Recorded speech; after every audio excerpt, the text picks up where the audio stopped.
सही है। और हिंदू को लेकर क्यों बार बार कि हमें हिंदू धर्म परिवर्तन के लिए कहा जाता है, हमें हिंदू में लेकर, जबकि हम हिंदू नहीं, हम आदिवासी अलग हैं। बिल्कुल, आपको जोहार इस चैनल के माध्यम से। और ये जो मांग उठी है, ये जो ऐसा नहीं है कि कल ही ये मांग उठी है, गणेश जी के द्वारा ही पहली बार उठाई गई है या मेरे द्वारा ही उठाई गई है, ये पहली बार नहीं हुआ है।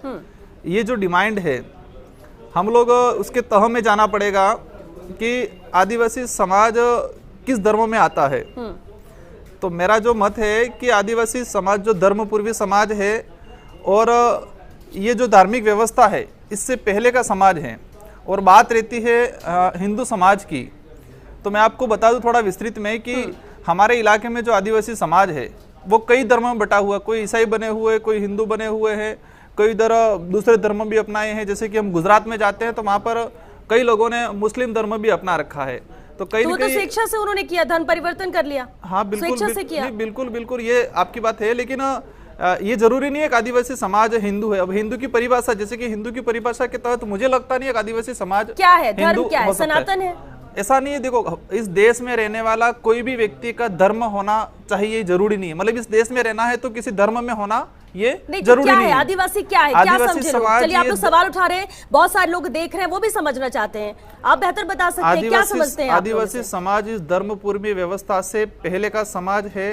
और ये जो धार्मिक व्यवस्था जो बनी है वो कहीं न कहीं आदिवासी समाज पे लागू नहीं होती है। और आदिवासी समाज की मैं तो ये मांग करूंगा मैं भी कि उनका समर्थन भी करता हूं। और ये जो 2021 में जो जनगणना हो रही है उसमें आदिवासियों को अलग से धर्म कॉलम की ऑप्शन होना चाहिए और उनकी अलग से जनगणना जो वो कोर्ट के बाद जो गणेश घोगरा ने भी आज कही है, ये जो डिमांड जो या फिर अलग स्टेट हो, बांटना क्यों राज्य को? सवाल तो ये भी होता है ना, क्यों अलग राज्य होने से क्या फायदा मिलेगा? अलग राज्य में देखो, क्यों जरूरत आप लोग को ये महसूस हो रही है? इस स्वतंत्र भारत में सभी को अपनी जो भावना है उसको प्रकट करने का अधिकार है।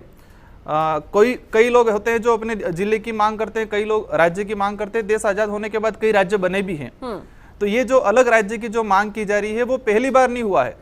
हम इतिहास में जाएंगे कि हम मानते हैं कि ये आदिवासी बाहुल्य क्षेत्र में गोविंद गुरु रहा करते थे, संत सुरमाल रहे, मावजी महाराज रहे। वो जो संत थे उन लोगों के जो इतिहास में हम पढ़ेंगे, उनके जो भजन है, उनका जो पुराणिक जो लिखा हुआ है उसमें भी एक बिलखंड की मांग की गई है। मानगढ़ हत्याकांड हुआ, उस मानगढ़ हत्याकांड में भी ये चीज सामने आई थी कि अलग से बिल राज स्थापना की जाए। ये मांग इसलिए उठाई गई, देखो हम ये नहीं चाहते किसी राज्य का टुकड़ा हो, किसी जाति, किसी समाज की उनकी भावना को ठेस पहुंचे। लेकिन इस इलाके में, हमारे इलाके में आज तक देखा जाए तो वास्तविक आदिवासी समाज के लिए जो विकास होना चाहिए था वो विकास नहीं हो पाया है। ये तो फिर सवाल उन पर उठता है जिन पर जिम्मेदारी विकास करने की है। विकास जब की बात आती है, चुनाव की बात आती है, वोट की बात आती है, तब तो कहा जाता है कि सभी 36 कौमों को साथ लेकर चलना है, हर वर्ग को साथ लेकर चलना है। तो सिर्फ वोट के वक्त ही साथ लेकर चलना होता है या विकास के वक्त भी साथ लेकर चलना होता है? ये भी एक अहम सवाल उठता है। बीजेपी विधायक अमृतलाल मीणा जी भी हमारे साथ जुड़ चुके हैं। अमृतलाल जी, बहुत स्वागत है आपका। अमृतलाल जी, क्या इस बात से क्या आप भी इत्तेफाक रखते हैं जो आज गणेश घोगरा ने कहा? और साथ ही एक सवाल ये कि आदिवासी हिंदू नहीं है, हिंदू धर्म पर थोपा जा रहा है, क्या है आदिवासी? सबसे पहले मैं फर्स्ट इंडिया के सभी माननीय सदस्यों का जी सबका स्वागत करता हूं। आदिवासी जो समाज है आदिकाल से है, पूरा हिंदू है। न जाने ये परिस्थिति क्यों आई, इस बात को मैं नहीं जानता हूँ जी। आज बेणेसर धाम है हमारा, वहाँ फाल्गुन के महीने में मेला भरता है। शिव जी का मंदिर भी है, हनुमान जी का है और मावजी महाराज जी का भी है। और इसके बाद पूरे हिंदुस्तान के आदिवासी समाज ही नहीं, अन्य समाज के लोग सभी धर्मशाला हैं, वहाँ मेला भरता है। और उस आधार पे आज जो रीति रिवाज है, चाहे शादी करेंगे हम 7 फेरे भी लेंगे, मृत्यु हो जाए तो अग्नि दाह संस्कार होता है। सभी, चाहे वो धोनी से लेकर के जितने भी देवी देवता हैं उसको हम मानते हैं। और हमारे पूर्वज जो भी थे हिंदुस्तान में थे, जहाँ भी थे, आदिकाल से हम हिंदू हैं। और इसमें लेकिन गणेश घुघरा ने तो आज यही कहा कि हमारा रहन सहन, खान पान, बातचीत का दौर, जितने भी ये हमारे हिंदू धर्म में भी जो चीजें होती हैं, संस्कार की बात कर ली जाए, सभी सब कुछ अलग है, कहीं से भी मैच नहीं करता है, तो फिर क्यों हमें हिंदू धर्म में गिना जा रहा है या क्यों थोपा जा रहा है, ये सवाल उन्होंने उठाया। हमारे माननीय विधायक साहब 84 से है, डूंगरपुर जिले के जी, और आप सामने खड़े और इनमें कोई रहन सहन में कोई अंतर नहीं है। और क्या परिस्थिति आई गोगरा जी की, ये इस विषय पे मैं नहीं जाना चाहता जी। गोगरा जी ने मेरे विधानसभा में शादी की है, हिंदू रीति रिवाज के हिसाब से की है जी, धूमधाम के साथ हुए, 7 फेरे खा करके जी, विदा किए हमने। तो ऐसा आपको लगता है कि कोई अंतर है नहीं जितना बताया जा रहा है, जो सवाल उठाया जा रहा है, आप ये मानते हैं? परिस्थिति क्यों आई वो ही जाने, क्योंकि एक ही जैन सर जी भी हमारे साथ हैं। जैन सर देखिए, अभी सबको सुना आपने, पॉलिटिकल तौर पर या जो भी हो सकता है कि सबकी अपनी अपनी मंशा हो, अपने अपने सवाल या जो सोच रहे हो इसे लेकर, लेकिन कानूनी रूप से जो बातें समझना चाहेंगे, जो उन्होंने कही कि या तो कैटेगरी बना दी जाए, अलग से हमारा कोड निर्धारित किया जाए, या फिर राज्य अलग बना दिया जाए, ये मांग क्यों उठ रही है? कितनी जायज या नाजायज है ये मांग, या फिर ऐसा कुछ हो सकता है या फिर ये पॉसिबल नहीं है? क्या सोचना चाहिए? मैं चुन करके आता हूं। जैन सर जी, देखिए सर, जहां तक मांग, अलग राज्य की मांग जायज अथवा नाजायज होने की बात है, अलग राज्यों की मांग अलग अलग समुदाय उठाते रहे हैं, और आदिवासियों के आंदोलन पर झारखंड हिंदुस्तान के अंदर बना है। तो वो पंजाब भी बना है, आंध्र प्रदेश भी बना है, महाराष्ट्र और गुजरात का भी विभाजन हुआ है। तो इसलिए राज्य की मांग उठाना अपने आप में एक अलग इशू है। अब दूसरा प्रश्न आपने पूछा कि कानूनी रूप से हिंदू और शेड्यूल्ड ट्राइब्स को एक माना जा सकता है अथवा नहीं माना जा सकता। पहली चीज तो कॉन्स्टिट्यूशन जाति के, धर्म और इसके आधार पर ये राजनीतिज्ञों का खेल है। हमारा संविधान तो धर्म और जाति के आधार पर किसी तरह का भेदभाव से इनकार करता है। सिर्फ आर्टिकल 341 और 342 में जो शेड्यूल्ड कास्ट और शेड्यूल्ड ट्राइब है या इकोनॉमिकल या सोशली बैकवर्ड क्लासेज है, उनके लिए रिजर्वेशन देने के अलावा, परंतु हिंदू माना जाता है नहीं। हिंदू किसको माना गया है कानून में, इसको डिफाइन किया गया है हिंदू मैरिज एक्ट की धारा 2 में और हिंदू सक्सेशन एक्ट की धारा 2 में। दोनों की दोनों आइडेंटिकल है। उसमें जो हिंदू शब्द कहा गया है, उसमें हिंदू धर्म को होता है वैष्णव, लिंगायत को मानने वाले, प्रार्थना समाज, आर्य समाज, ब्रह्म समाज को मानने वाले, इसके अलावा बौद्ध, सिख और जैन। और इसके साथ ये कहा गया कि जो मुसलमान नहीं है, जो ज्यू नहीं है, पारसी भी इसमें शामिल नहीं किए गए, जो ज्यू नहीं है या ईसाई नहीं है और जो अदरवाइज किसी और कानून से गवर्न नहीं होते, उन पर, एक मिनट आगे सुन ला, हिंदू, ये आधा सुना आपने मैंने यह, परंतु इसके साथ साथ ही इसका सबसेक्शन 2 बनाया गया है। उसमें कहा है कि ये हिंदू विधियां 342 के तहत घोषित शेड्यूल्ड ट्राइब्स की लिस्ट पर लागू नहीं होती हैं। न हिंदू मैरिज एक्ट लागू होता है, न हिंदू सक्सेशन एक्ट लागू होता है। और उसकी कॉन्स्टिट्यूशनल डिबेट्स में कहा गया है कि जो ट्राइब्स हैं वो ट्राइब्स के अपने अलग ट्रेडिशंस हैं, हर ट्राइब्स का अपना अलग अलग नियम। ये मामला सुप्रीम कोर्ट में गया। सुप्रीम कोर्ट में मधु किश्वर, जाने माने पत्रकार हैं, Madhu Kishwar versus state of Bihar के नाम पर 1996 का निर्णय, उसमें कहा आदिवासियों पर न शरीयत लागू होता है, क्योंकि कुछ ट्राइब्स मुस्लिम भी हैं, कुछ ट्राइब्स ईसाई भी हैं।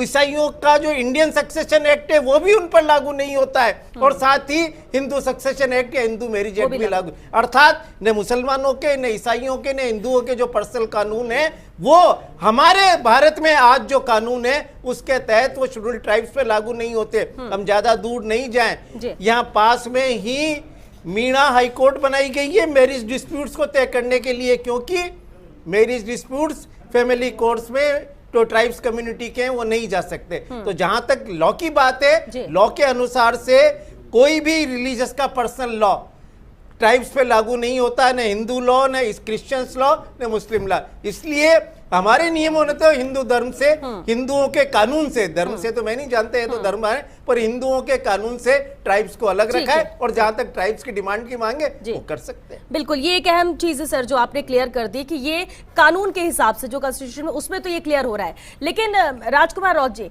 अब अगर एक बात आती है कि नहीं, हमें उस तरह से हमारे साथ व्यवहार भी नहीं किया जाता है जैसे दूसरों के साथ किया जाता है। आज भी हम बहुत पिछड़े हुए हैं विकास हमारे क्षेत्र में, जबकि फैसिलिटी के हिसाब से देखा जाए तो देखिए एसटी में शामिल किया जाता है, टीएसपी क्षेत्र अलग से बनाए सिर्फ इसलिए कि फोकस ज्यादा रह सके, उनका उत्थान किया जा सके। कहां कमी नजर आती है, क्यों जरूरत पड़ती है कि अलग राज्य बना दिया जाए? और जैसा कि आपने कहा कि ये नई बात नहीं, इतिहास में भी हुआ है, चलिए मान लेते हैं, और हुआ भी है, इतिहास में भी राज, और भविष्य में भी ऐसा होगा। और अगर ऐसा ही होता रहा, हर कोई अलग अलग डिमांड करेगा, तब तो 33 जिले 33 राज्य बना दे, सबको बांट के रख दें, उससे क्या फायदा मिलेगा?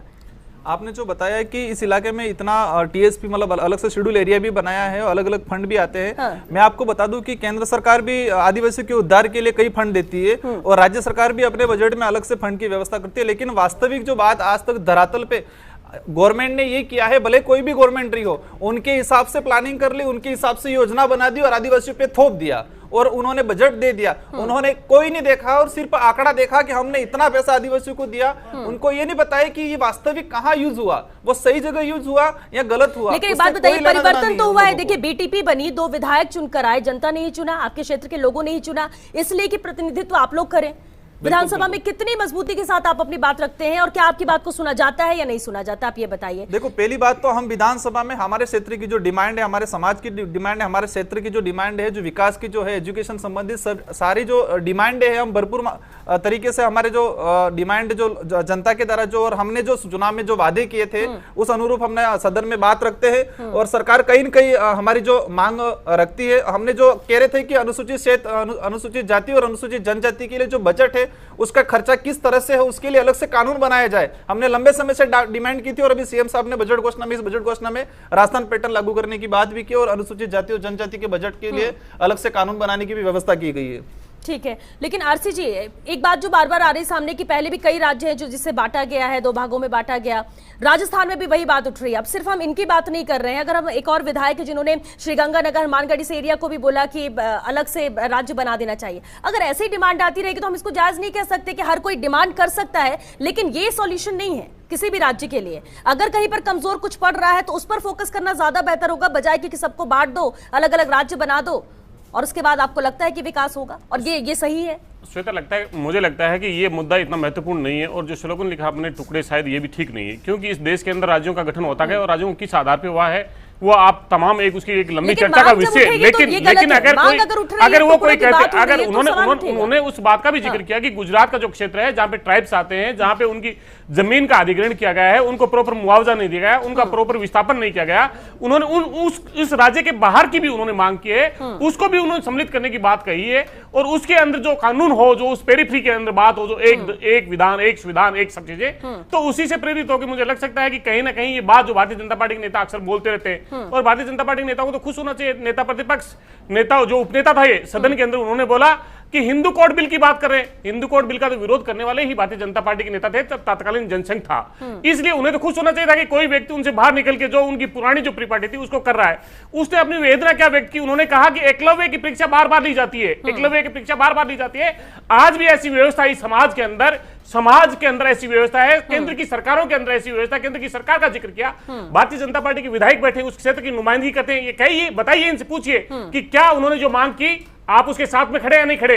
भारतीय जनता पार्टी का कोई दूसरा प्रवक्ता होता तो निश्चित रूप से बेहतर गुस्से की बात होती, लेकिन यहाँ पे ये भारतीय जनता पार्टी की नुमाइंदगी नहीं हो रही है, ये भारतीय जनता पार्टी के एक विधायक के तौर पे, पार्टी के तौर पे पूछिए उन्हें कि क्या भारतीय जनता पार्टी के नेता के तौर पे आप उस क्षेत्र के अंदर कहेंगे? वो तो बोल ही रहे हैं, अमृतलाल मीणा जी, 2 बातें देखिए, बीजेपी की विचारधारा अलग, बीजेपी अलग सोचती है, लेकिन दूसरी तरफ आदिवासियों की सोच अलग है। आप क्योंकि उससे आते हैं, बीजेपी से आप जीत कर आए हैं, प्रतिनिधित्व आप कर रहे हैं, स्टैंड आपका किसके साथ है, क्या सोच रहे इसे लेकर? अगर प्रमुखता से बात की जाए, पहली बात तो वो कौन सी? प्रमुखता से रखी जाए तो आदिवासियों के साथ भी है, भारतीय जनता पार्टी के साथ भी। हम जिस क्षेत्र से आते हैं वो पूरा क्षेत्र पूरा हिंदू विचारधारा का रखता है। माननीय कोड बिल की मांग करते हैं, जो गोगरा ने जो दोहराया उसका समर्थन करते हैं, पूछे इनसे क्या अलग राज्य की मांग करते हैं, पूछे इनसे। अमृतलाल जी, आप मानते हैं कि जो उन्होंने कहा वो सही है, वो चीजें हो रही हैं आदिवासियों के साथ? गोगरा जी ने क्या मांग करी, क्या नहीं मांग करी, उस विषय पे मैं नहीं जाना चाहता। क्यों नहीं जानते? सुनिए आप सुनिए, हमारे सुनना क्या है, ये इसीलिए यही दो रखते हैं भारतीय जनता पार्टी का, वो अलग अलग क्षेत्र पे अलग अलग नुमाइंदगी करती है, अलग अलग तरीके से बोलती है, अलग अलग तरीके की बात रखती है। कुछ भी हो, पिछले 20 साल में उस क्षेत्र में जो काम विकास का काम हुआ और सड़कें बनी, आपके प्रत्येक पंचायत मुख्यालय पे 12वीं स्कूल करने का काम किया, चाहे कॉलेज खोलने का काम किया, कोर्ट खोलने का काम किया, जगह जगह पंचायतों का पुनर्गठन करके, चाहे पिछली सरकार में हो इस सरकार में हो, पूरा खोल करा करके उस क्षेत्रों को पूरे राज्य के दर्जे में से अधिक लाने का प्रयास किया है। ऐसे कोई विषय नहीं है कि जिस प्रकार के आप उसका समर्थन करें, उनके क्या इशू थी, क्या पीड़ा थी, व्यक्तिगत क्या थी, ये हमारे समझ से परे है।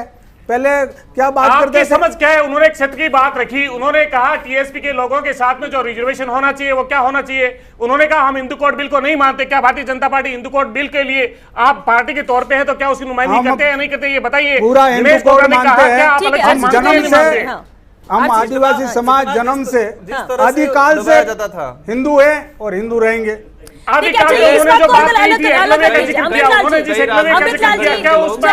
बात को अगर अलग भी रख दे कि हिंदू थे नहीं थे, सनातन धर्म में क्या मान रहे हैं आप लोग, अलग कोड बिल की बात कर रहे हैं, अलग आप कोड चाहते हैं, अलग स्टेट चाहते हैं, लेकिन सबसे अहम सवाल देखिए आदिवासियों को लेकर बात की जा रही है।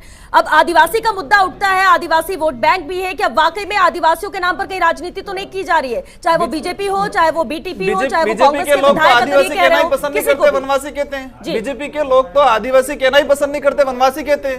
मतलब आदिवासी कहना पसंद नहीं करते, वनवासी कहते हैं। और मैं तो ये कहता हूं उस क्षेत्र से आज तक जितने जनप्रतिनिधि चुन के आए, किसी ने आदिवासियों के लिए आवाज नहीं उठाई थी। मैं उनको धन्यवाद देना चाहता हूं कि उन्होंने पार्टी से कहीं न कहीं डरते हैं लोग। उस इलाके से कोई भी एमएलए आता है तो वो डरता है कि मेरा पार्टी का मुखिया क्या कह देगा मुझे, मैं आदिवासियों की बात कर दूंगा तो क्या हो जाएगा, मेरी नेक्स्ट टिकट कट जाएगी। इस बात का डर रहता है उनके अंदर और वो घुटन घुटन भर भर के जीते हैं। उनके घुटन से गणेश जी निकले। राजकुमार जी आप बीटीपी से विधायक हैं, राजकुमार जी आप बीटीपी से विधायक हैं, आप बीटीपी से विधायक है, आपने कांग्रेस को समर्थन भी किया था, इसके बाद आप लोग अपनी बातों पर स्टैंड कर रहे हैं। वो गणेश घुघरा जी की बात करें, वो है कांग्रेस के विधायक, लेकिन आपको इससे कोई फर्क नहीं पड़ता, आपको लगता है कि जो बात उन्होंने उठाई वो सही है, आदिवासियों के हित में है और आप उसका समर्थन करते पूरी तरह से। उन्होंने जो बात उठाई, मैं तो ये चाहता हूं कि कांग्रेस सरकार को इस पे अमल करना चाहिए। जैसे झारखंड में अलग धर्म कोड के लिए अलग से विधानसभा में प्रस्ताव पास करने की सोच रही है गवर्नमेंट, तो यहाँ पर भी राजस्थान सरकार अभी कांग्रेस की सरकार है और हमारे गणेश जी प्रदेश अध्यक्ष है यूथ के, तो उनकी बात को मानते हुए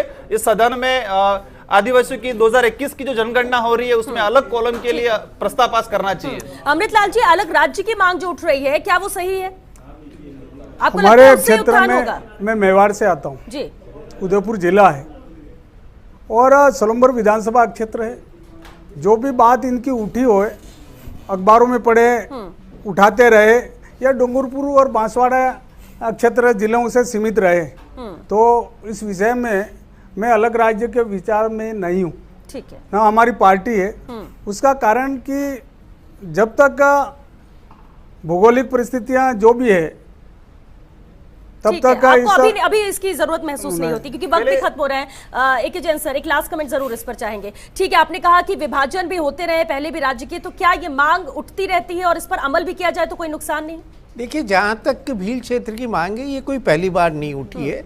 जो आपने बताया कि पुराने में भी जो बड़े सोशलिस्ट लीडर थे, जो जिनका रतलाम में सेंटर था, उन्होंने भी ये मांग उठाते रहे। और छोटे राज्य होना तो ये माना ही गया कि एडमिनिस्ट्रेशन के तरफ से अच्छा, तो हर लोगों की जो स्थानीय आकांक्षा है उसको यदि कोई बड़ा राज्य उसको पूरी नहीं कर पा रहा है, उत्तर प्रदेश का विभाजन हुआ है, मध्य प्रदेश का विभाजन हुआ है, तो यदि किसी तबके को ये लगता है कि एक सेपरेट राज्य हमारी लैंग्वेज के हिसाब से, हमारे कल्चर के हिसाब से होना चाहिए, तो ये मांग उठाई जाती है। और इसको टुकड़े टुकड़े के हिसाब से उसका लॉजिकली देखना चाहिए कि क्या इसका लॉजिकली कोई रीजन है या नहीं है। क्योंकि हर चीज को अगर अब ये कह दिया जाए कोई सेपरेट नेशन की मांग नहीं कर रहे हैं, वो एक अलग राज्य की मांग कर रहे हैं जो अमूमन उठती रहती है, तो उसको अगर इस इशू पे उठा ले जाना। परंतु जहां तक ट्राइब्स की बात है, ये हिंदुस्तान का कानून खुद मानता है कि हिंदू लॉ ट्राइब्स पे लागू नहीं होता है। चलिए, बहुत शुक्रिया आप सभी का इस चर्चा में शामिल होने के लिए। तो देखिए, मांगे हर कोई कर सकता है, वो जायज हो।